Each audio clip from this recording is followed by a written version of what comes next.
Reverse socialization.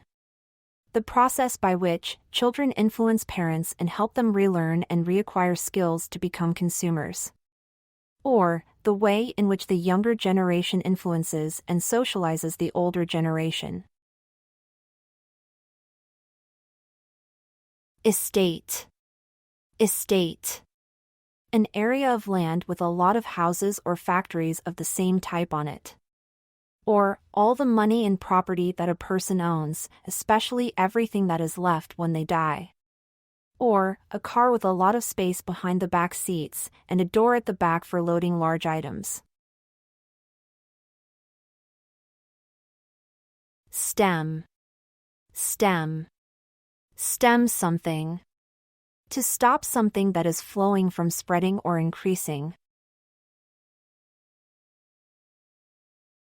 Curb. Curb.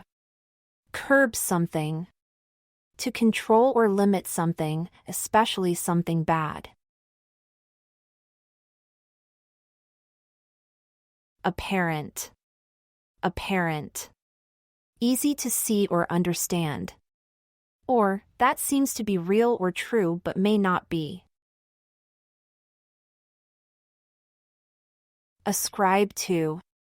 Ascribe to. Ascribe something to somebody. To consider that something is caused by a particular thing or person. Or, to consider that somebody or something has or should have a particular quality.